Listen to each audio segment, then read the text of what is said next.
Welcome back to the Homemade Podcast of Sports with your host Jay Pops. Guys, my apologies on that. My apologies. Guys, this is what happened when you go live on the computer with a live screen. I don't know what happened there, but it was all kind of technical difficulties. But my apologies on that. Okay. However, guys, we are back. We're back. I told you guys this will come out every Tuesday, Thursday, and on Saturday and Sunday. Sunday will be the reaction episodes, of course, and on Saturday I'll try to get something in here well before college game day comes on and stuff like that. So, guys, you have to continue to work with me. I thank all of you guys for tuning in. Once again, my apologies. I did not mean to take this long, but due to certain technical difficulties, this is the reason to why the podcast just happened to appear so late. So for the ones that held on, I thank you for that. For the ones that's just tuning in, guys, let's have some fun, man. It's game week. It's official game week. Guys, for one thing, this. It's going to be a different feeling for me because of this here. Guys, I live in Conroe, Texas now. I'm not too far from Montgomery County. Do you not know that Conroe and Montgomery County, Montgomery, Texas, Conroe and Montgomery, Texas, period, are both really Aggie land? It is Aggies all over this place out here in Conroe, Texas. And then down the street is Montgomery, Texas. So that's full of Aggies down there. Guys, we are ready. We're ready.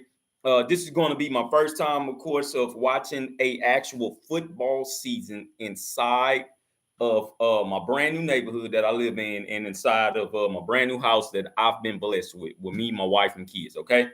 Once again, guys, it's going to be different. To the ones that's out there, guys, if you did not know, I'm pretty sure you guys know now, Connor Weigman is the starting Texas A&M quarterback. He has been announced on yesterday. Jimbo Fisher announced it at his press conference. Olin Buchanan was the first one to drop the news on Twitter, and boom, there it is. All right, so once again, Connor Weigman is your starting quarterback. I'm excited. I hear a lot of people still trying to say, "Oh, well, man, I think A&M is going to go 8-4." No, you don't. You do not think A&M is going to go 8-4 because look, with Connor Weigman at quarterback, hell, even with Max at quarterback, I think with Max, the ceiling for Max would have been 9-3 with him at quarterback. The ceiling for Connor Weigman is 9-3 plus. Understand what I'm saying here? 9-3 plus.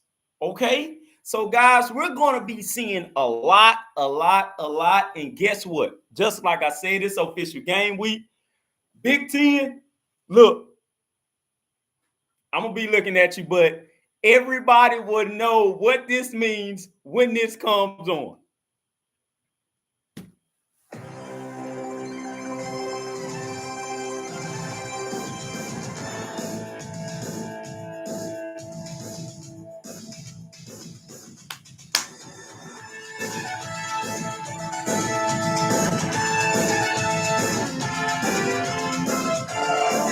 Trust me.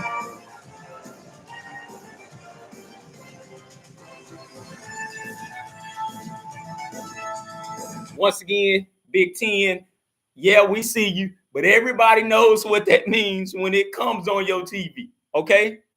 The SEC has been a big part of why CBS is the way that they are so far as college football is concerned over the last decade, okay? I'm going to say that once again. So, Big Ten, yeah, man, we see you. We're going to see if you're really about the football that you guys talk about up there. Up there. Notice I said up there, okay? You guys start grabbing teams from the West Coast. Good luck to you on that. We're going to stay officially down south, okay? So, the SEC is going to be the SEC, and it's going to be a grind once again. So, what can we expect, people? What can we expect? This is Texas A&M versus New Mexico, week 1. First and foremost, I believe Notre Dame quarterback Sam Hartman has put the college football world on notice. I'm not gonna lie to you, man. I like what I seen from Sam Hartman. Yeah, I understand it's Navy before you guys start talking about that. I know it, people. It's Navy. That's first year head coach. Those guys don't know what they're getting yet. I know it. He had to implement the system. He doesn't have his guys. I've heard it all. Once again, Marcus Freeman, this is his second year being the head coach, period. Okay, so Sam Hartman looks good. I haven't seen a Notre Dame quarterback look like that in a very long time, and this is just one game. We will see what he's going to do in week 2. And they play Tennessee State this weekend as well. So we will see what they're going to do. Hell, I believe Sam might come out and throw 3 more. Sam is a good quarterback, and he's going to be in the NFL. All right, I just want to throw it out there. He's going to be in the NFL, guys. You guys got to notice that. Notice the potential. Notre Dame has some really tall wide receivers. I did not notice. They have some really tall wide receivers. So you guys need to look at that as well, all right? Another one, man. Shout out to UMass for getting their first win. All right, they finally got the first win. I think they had lost 24 straight road games. And what I heard, yeah, that's a crazy stat. I don't think nobody even much paid attention to that. But they had lost 24 road games upon winning their first one on last week. I think that's going to go far for that program. I can see them possibly going 6-6. Yeah, I said it. I can see them possibly going 6-6. All right. So another thing here, week 0, USC. First and foremost, Caleb Williams. I like him, man. I like him. That's probably one of my favorite little quarterbacks over the decade so far. That young man is a generational talent. However, USC is still bad defensively. I don't care about what people say about this the first game. That's not what you're going to see the rest of the season. I'm not trying to hear that. What I will say is this: the offense is there. Okay, Zachariah Branch. We all knew what he was going to be about. This is why Jimbo Fisher really wanted him, and this is why guys in that locker room really wanted him. I'm gonna say this though: that USC's offensive line, it is not good. It is not good at all. I know they're trying to get the feeling right now. They are people, so please work with them. But that offensive line is god awful to me. That they are god awful. And if they did not have Caleb Williams back there, I promise you that would have been a closer ball game than what the score indicated when the game ended. Okay, so this is my thing with Lincoln Riley. I've been saying this for years. Until he figures out what the word defense means, that means he's going to forever probably be a New Year's 6 bowl team, and that's about it. He'll go to the playoffs. You know, I don't knock him, and I don't not say he will not get to the playoffs at USC. It's just when he gets there, he's going to get blown out every time. That's my thing. I know he had a good game against Georgia that year when he was at Oklahoma, but man, it's a different animal, and I'm starting to see why he left the Big 12 and went out there to the West Coast. Primarily, they're basically like the same thing. The West Coast is primarily damn near like the Big 12.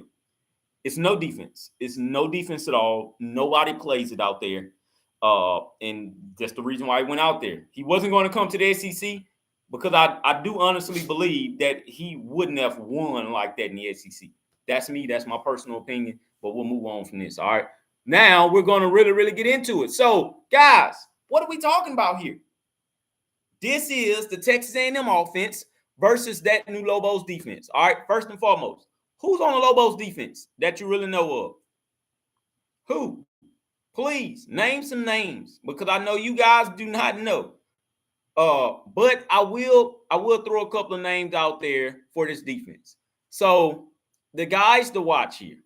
And these guys are sort of juniors and seniors out there. So Kyler Drake, he's a nose tackle, junior. Ray Lutie, I think Ray Lutel or something like that. He's a senior. He's the middle linebacker. Siri Riley, he's a senior. He's a linebacker as well. Zach Morris. That's going to be one of the guys that you should really, really watch. I want to say Zach Morris, but he's a he's a cornerback. And Dante Martin. Those are going to be the only guys. And Dante Martin is a cornerback as well. That's going to be primarily it. However, those names that I just mentioned right there, none of those guys really have no playing time like that. Okay? I'm going to say this once again. None of those guys really have no playing time.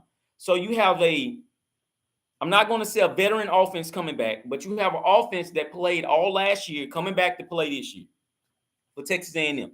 All right, and let's go ahead and name that predicted starting depth chart for Texas A&M. Okay, this is the predicted starting depth chart.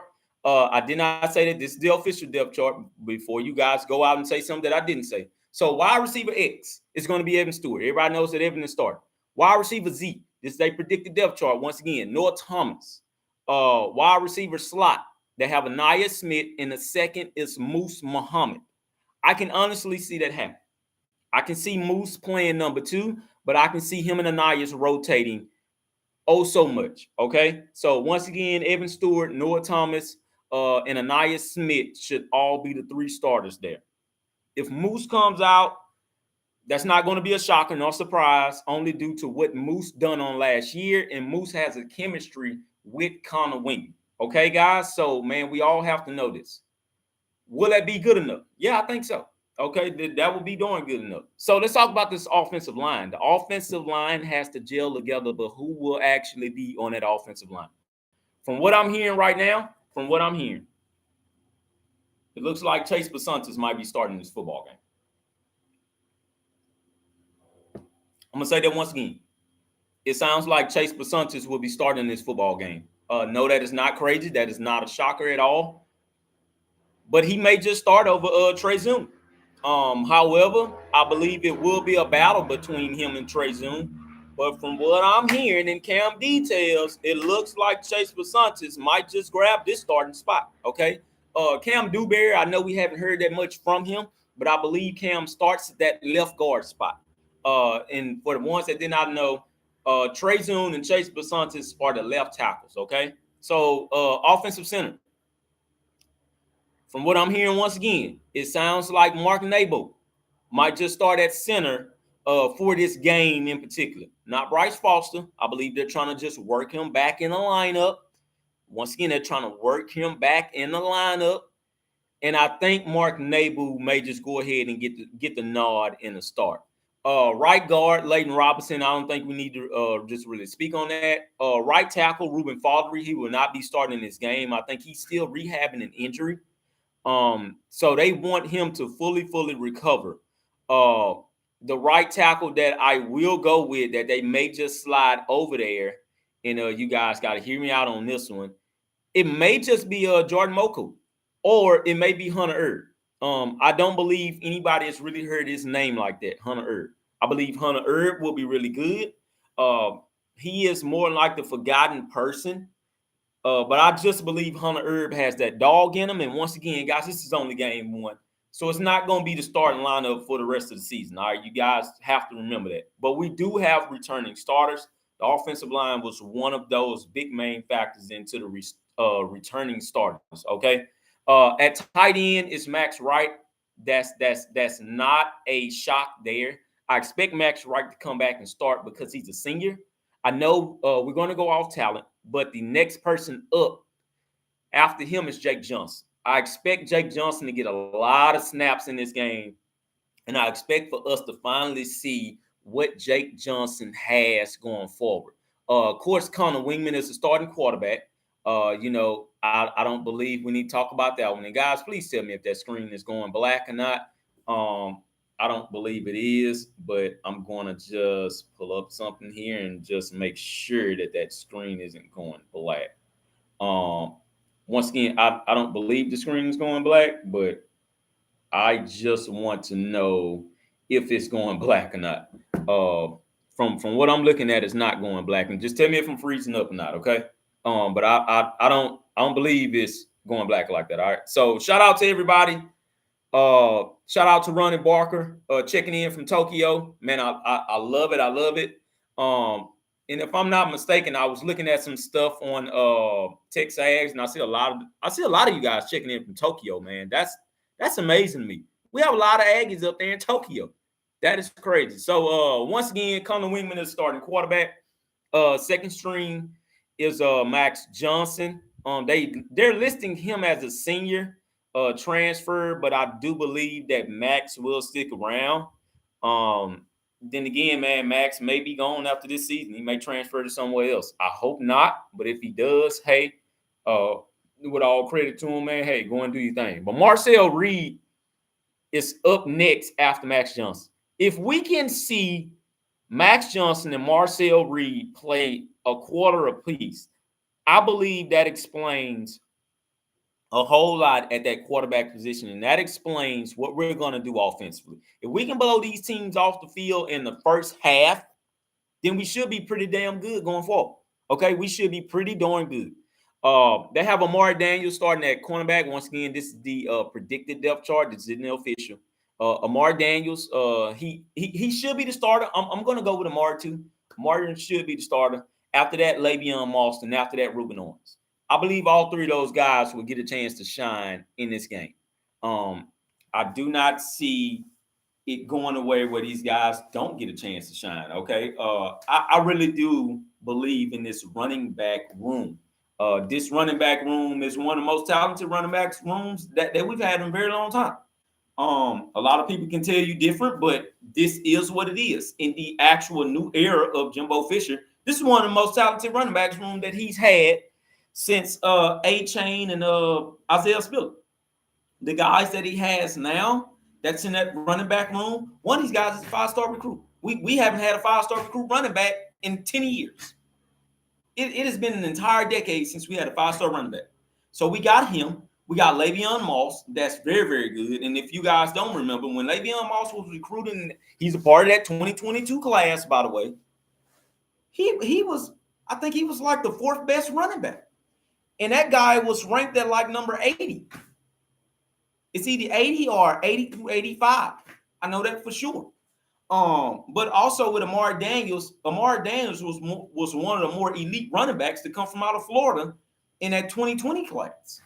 In that 2021 class. Yes, guys. Yes. That is one of the most talented running back rooms that we have seen in a while. Notice how I didn't even much look to the receiver room right now, because I know that's one of the most talented rooms. The tight end room is the most talented room that has ever stepped foot in College Station.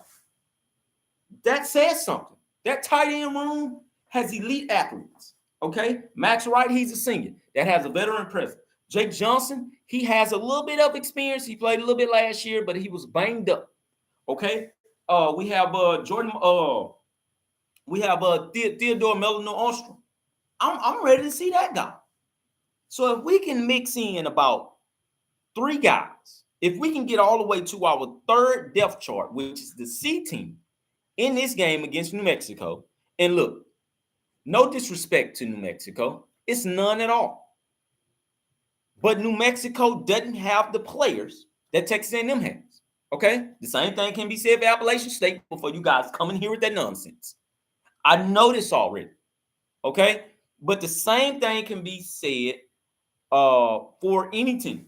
Okay, so you got these guys going out here with Bob Petrino, in which we're all ready to see. And guys, let's be honest here. Look, and I'm not going to be a homer here. I'm not going to be that at all. But guys, let's be honest. Bobby Petrino is coming into the SEC with Texas A&M with all that talent surrounding him to make a statement. That's honestly what he's doing. He's coming in to make a statement. Okay? And he's coming in to make the biggest statement there is in the SEC West. Bobby Petrino knows all of those teams that he's going to play against.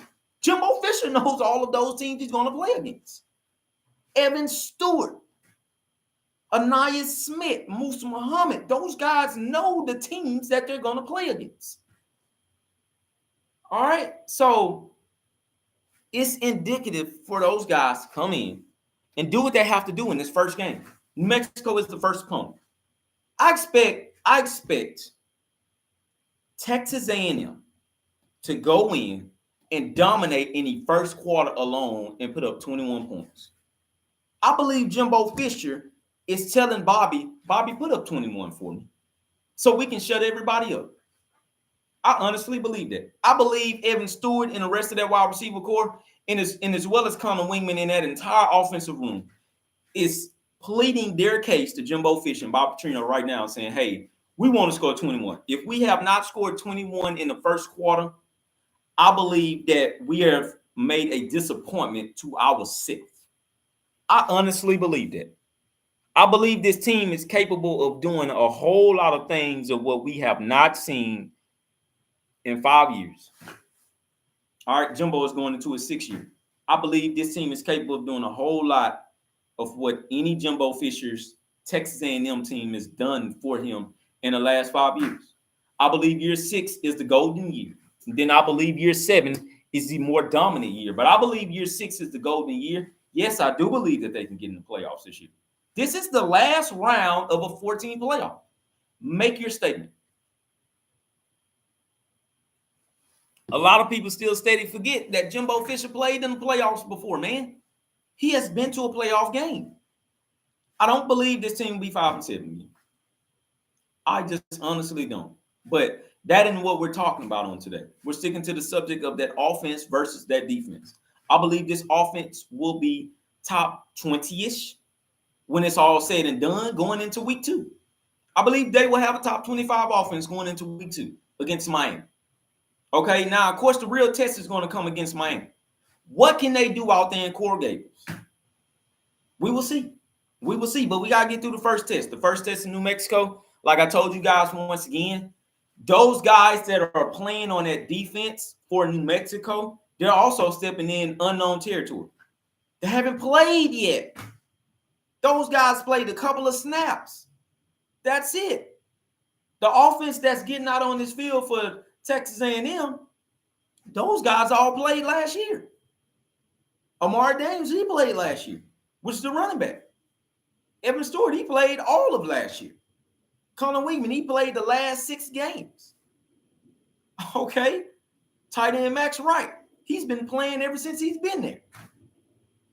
All right. So it's going to be a lot that's going on in this game. And for the offensive line, Leighton Robinson has been playing ever since his sophomore year. I believe it's late in the year to get back into that first round draft speculation, because I do believe Leighton Robinson is a first round pick. He's not going to be top 10 or top 15. He's going to be a late first round pick. I think he slides in there like number 29 through 32. I honestly believe that. Leighton can play, man, and Leighton interview skills is off the chart. So although he may not be winning you on the field on everything, Leighton is a build-around person, and he's a leader of that offensive line. I was talking to my boy Eric that gets on here with me and do a split podcast from time to time. I was talking to him just on yesterday, and we was in the lunchroom talking, and I'm going to call him today and talk some more. I was talking to him on yesterday, and I told him this here, man. I say, this is the first time ever where you're going to see Texas A&M have that many leaders in each and every position group. Listen and understand what I'm saying to you. This is the first time that you will ever see that. They're going to have a leader in the wide receiver room, in which is Evan Stewart. All right, he's one of the leaders in that wide receiver room, and Evan will tell you on the stacked interview. You know, and we'll get to that in just a little bit. But Evan will tell you in his stacked interview about how the way he's leading the younger generation, as he called. Okay, he's leading the guys that's come in after him. Anaya Smith to tell you, in which Anais doesn't really talk like that, but he talks with his team. This team is special. This wide receiver group is special. Okay, so that's 2 leaders just in that wide receiver room I just named. Max Wright will tell you all the time, hey man, watch out for this guy here. He's going to take over. Notice how Max Wright gets the light off of him, because he know everyone is looking at him already, because let's face it, he's a senior. But that's what leaders do. Max Wright is passing the spotlight to somebody else. No, watch this guy. This guy is going to be doing good. The person who he was speaking about when he had said that, if I can remember off the top of my head, it was Theodore Mullenham-Orchard. Okay, because that's the guy that he was walking with. Max Wright already knows that Jake Johnson is good. He looked at him when they went and got him. Max Wright welcomed that. Bring him. Bring him home, man. Let's do it. That's another leader in a tight ends room. Those are split groups. Tight end and wide receiver are split groups. Okay, they're not both in the same room. They're split groups. Okay, now we get to the offensive line, in which I said Leighton Robinson. He's the leader of that group. Bryce Foster is as well, but Leighton Robinson has a certain leadership skill of that group. He's the leader of that group. The quarterback room, Connor is the leader of that group. But Max Johnson brings that spark and energy and makes sure that everybody stays on their game plan. That's what he brings. Okay? But Connor is the leader of that group, and Connor wants everybody to accept. All right, now we get to the running back room. We get to the running back room, man. It's all Amar Daniels. Amar Daniels is the leader of that group. He's the leader of that running back room. I believe he'll get the most carries this year. Yes, I do. I know a lot of people saying Reuben Owens. I think Reuben and Le'Veon Moss will have about the same amount of touches, and they may just have the same amount of yards, in which I'm going to put this as a bold prediction. I'm going to say that Reuben Owens and Le'Veon Moss both have about 500 yards when the season is over. 500 yards, about 4 touchdowns.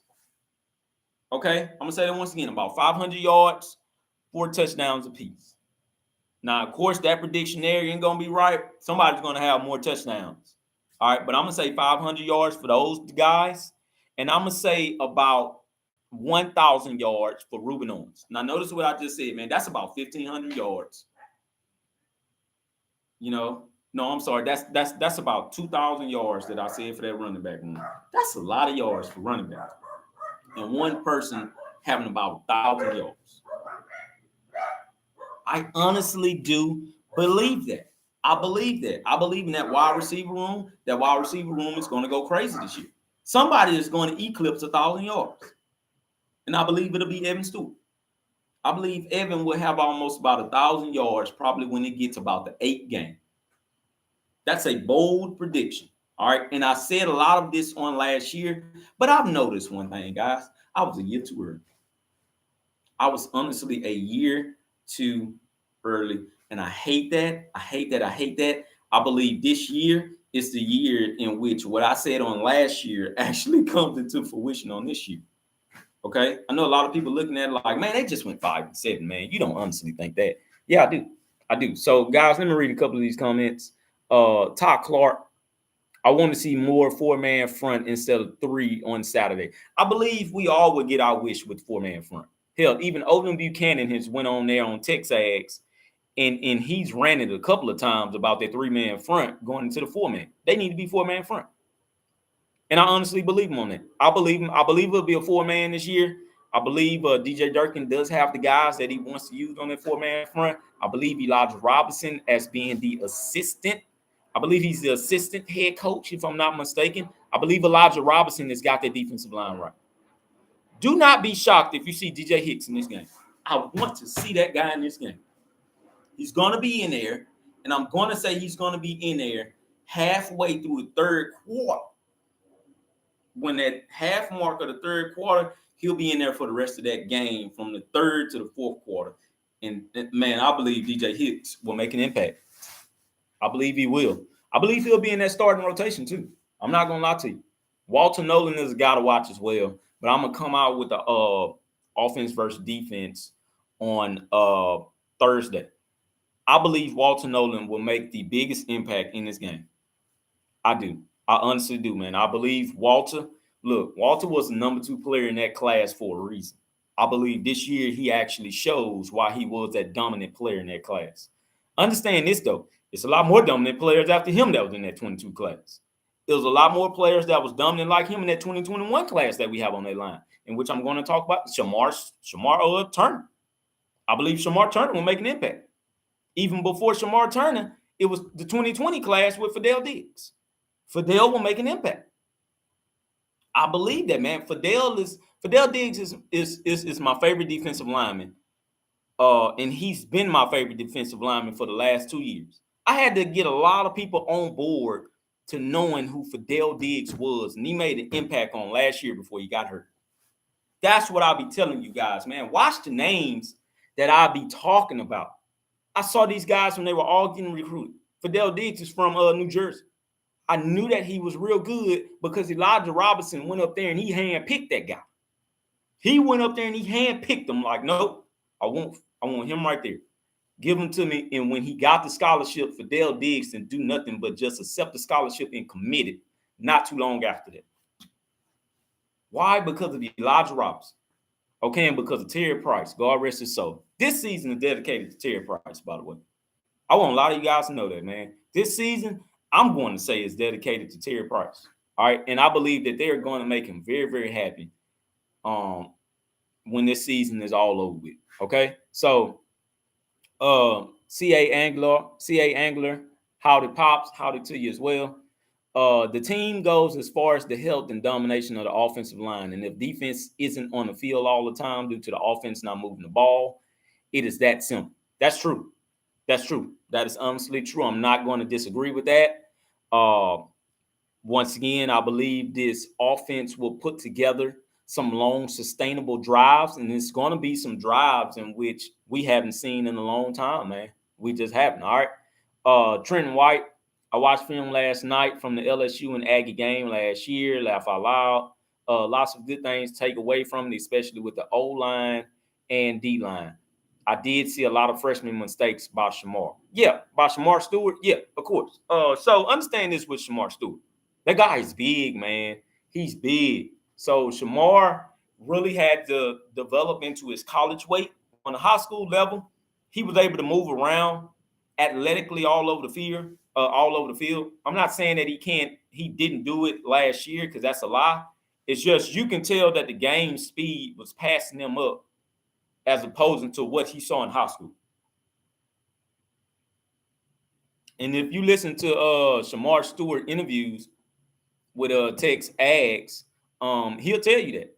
He'll tell you that, yeah, man, the game was actually faster than what I actually thought it was. So I believe Shamar Stewart, he'll be pretty dominant on that end. Understand that Shamar doesn't play inside. He plays on the outside.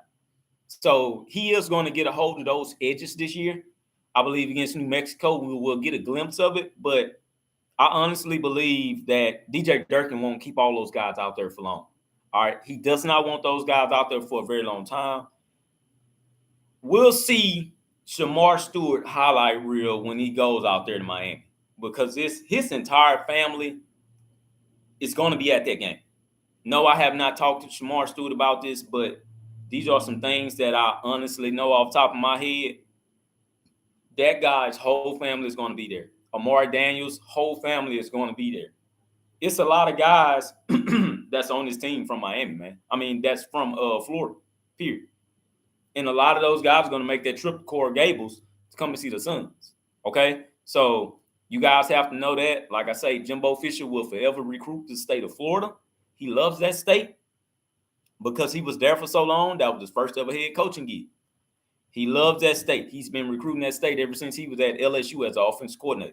So he didn't do nothing but simply come to A&M and mix Texas and Florida all together. All right. But anyways, that's kind of getting off topic there. But like I say, I believe Shamar will have his highlight reel against Miami.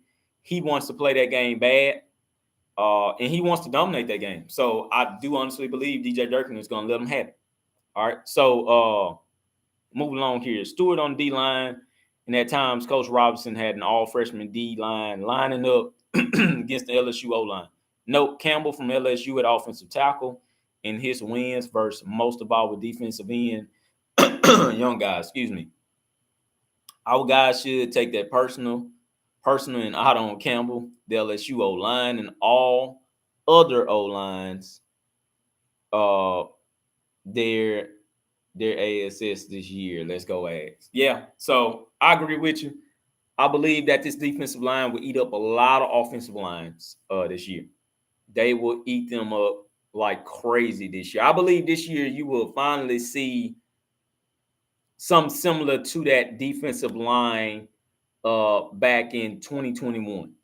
Okay, I honestly do believe that. I believe you'll see that monster of a D-line. I think when we played against LSU down there in Baton Rouge in 2021, man, we had about, if I'm not mistaken, man, we had about 4 sacks in that game. We still didn't win the ball game, though. But, man, we had about 4 sacks in that game. I mean, they were just completely playing out of this world. It may have been more than that. Hell, I believe it was 6 sacks that they had in that game, if I'm not mistaken. The most dominant I've ever seen them against LSU, period.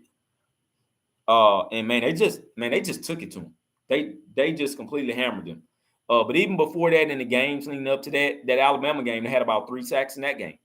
Hell, Leon O'Neal even came up and he made a sack on the quarterback. That's how dominant they were. But once again, man, that was also my guy out there at Duke. I don't know why his name is not coming to me. But that was also his defense. So DJ Durkin, he runs a totally different defense. And we will see how it goes. But DJ Durkin does blitz a lot. So I believe you'll see a lot of blitzes in this game. You know, defensively, you will see a lot of blitzes in this game. He's not going he ain't gonna show too much, but I believe he will blitz a lot in this game. And you will see a lot of sacks, man. If we come out this game having 6 or 7 sacks, I believe going forward, we need to start really taking this defensive line seriously. Okay. So I will say that. Anyway, guys, like I say, let's keep on moving along here. Point spread for this game. And yes, I will start doing some point spreads for this game. I have never done this. I have never. And I don't believe in betting. Okay. I just honestly don't. So I'm not going to bet anything, of course, but I'm just telling you what I will do. So Texas A&M is a 38-point favorite in this game, period. As of right now, that line has not moved up at all. Take the points. Take the points. Take the 38 points. The over and under is 49.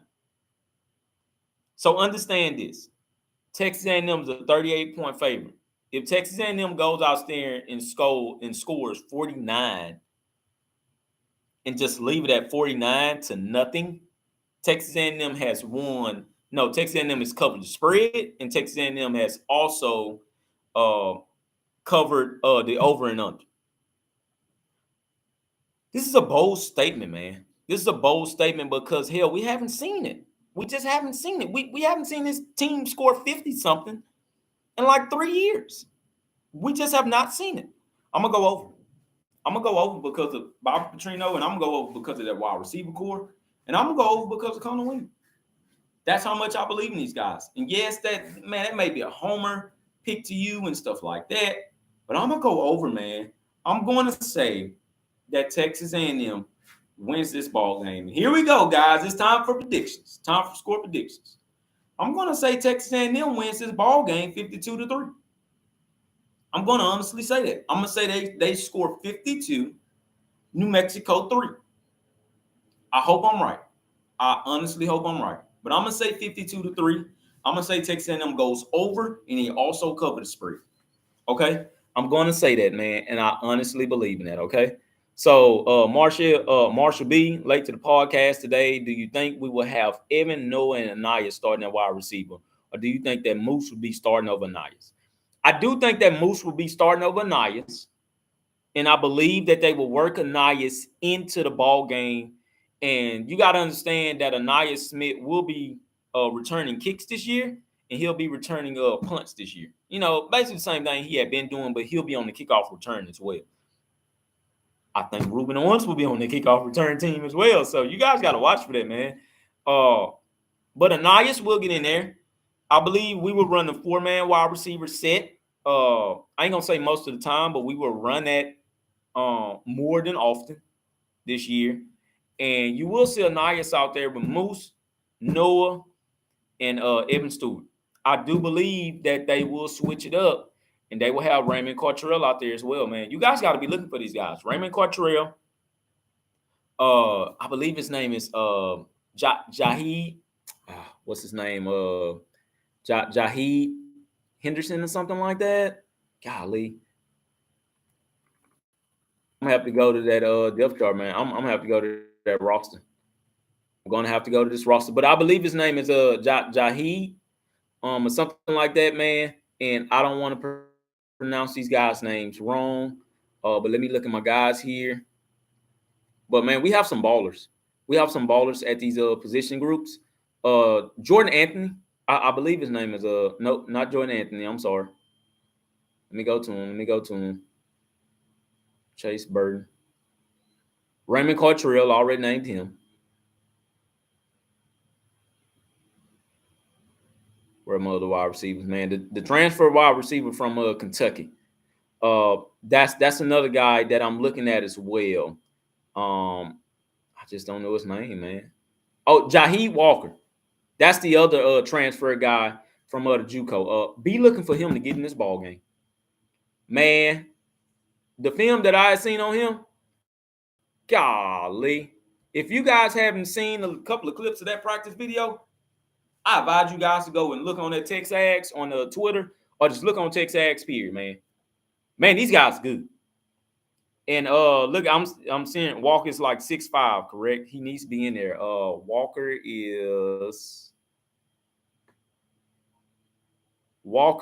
is actually 6'4". Yeah, well, I mean, you were about right, but Walker is actually 6'4".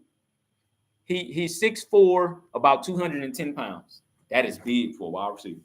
That is very big. And from the catches that I've seen, Jaheed Walker made, man, that guy's catching the ball with one hand out there. Easy.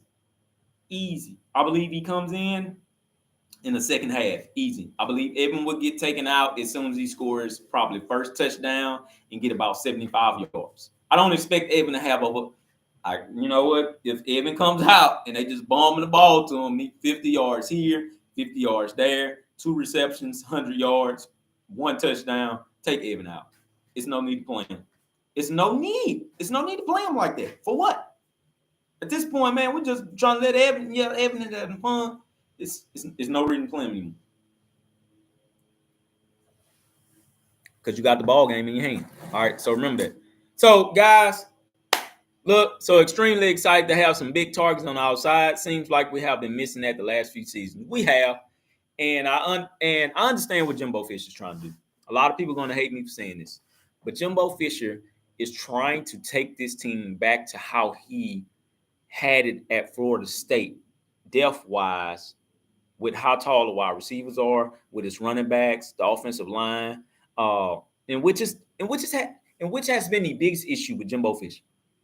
Jimbo Fisher's always had an offensive line issue. If people did not know that, man, you guys got to go back to Jimbo Fisher years at Florida State. And, man, you have to really, really look at the years. His offensive line has never been all that great like that. All right?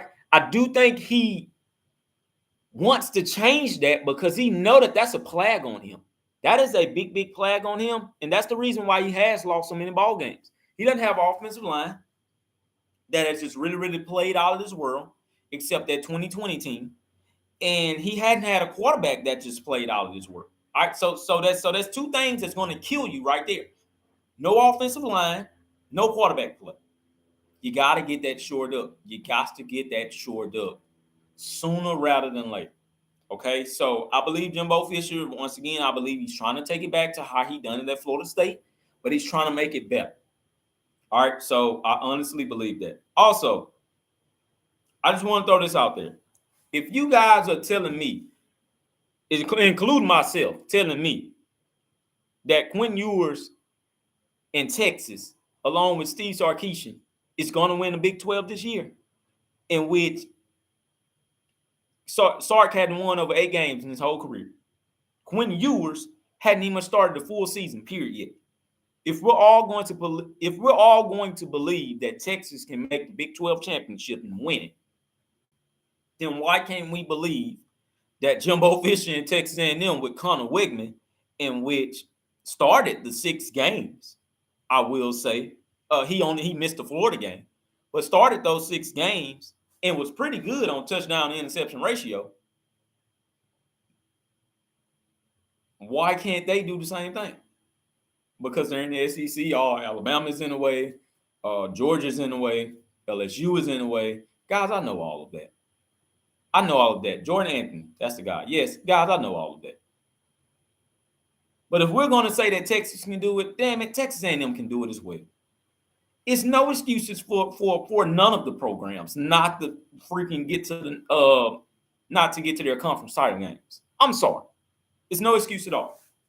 This is the first time in a very long time where we're going to see Texas A&M have a 5-star quarterback starting, and Texas have a 5-star quarterback starting, along with, and this is going to blow people's mind, a 5-star receiver starting at wide receiver. Texas A&M got a 5-star wide receiver starting at wide receiver. start 5-star running backs. Yeah, a 5-star running back, maybe not starting, but a 5-star running back on the roster. Texas A&M got a 5-star running back on the roster.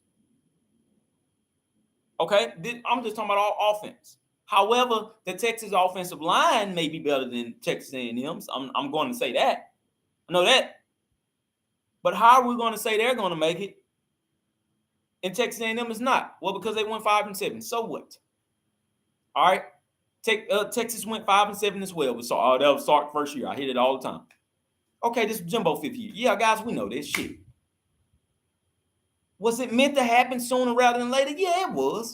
It was. This Jimbo Fisher ever first horrible year like that. He's upset. He's mad. I do think they bounce back this year. They aren't going to go 8-4. If they go 8-4, then please come on this podcast and blast the hell out of me. Y'all done it last year. They went 5-7. All right, but I don't think they go 8-4 this year. I can see 9-3, but I can also see 11-1. I can see 9-3 with Texas, but I can also see 11-1. All right, so that's all I'm saying. That is all I'm saying. I believe both these programs can get there. Okay, that is unbiased too. That is unbiased. I believe they can get there. Also, can see Alabama going 10-2 this year. I can see them also going 9-3. All right, but a lot of people are picking Alabama because, oh man, y'all need to be down them every time we doubt them. Alabama comes and they show up. Understand that those are past teams. You got to stop using past tense for the future. They do not have the same players anymore. I'm sorry, man. They don't have the same players that they used to. So, but once again, we're going to see Texas A&M in this first game. But, guys, that is it. I thank you guys tuned in for a 45-minute episode. No, I did not have to go to work today, but I thank you guys tuning in. That is all I have for you. Once again, guys, please click on the show, subscribe to it, like it. Guys, I am back. I am back. Shout out to all the 14 viewers that were on here. Hopefully, we can get that number up as the season goes along. I think my highest has been 27. I want to get that to 50 already, and then we'll go from there and stuff like that. So, guys, tell a friend, tell a friend. I love all of you. And once again, tune back in on Thursday. #Gigem.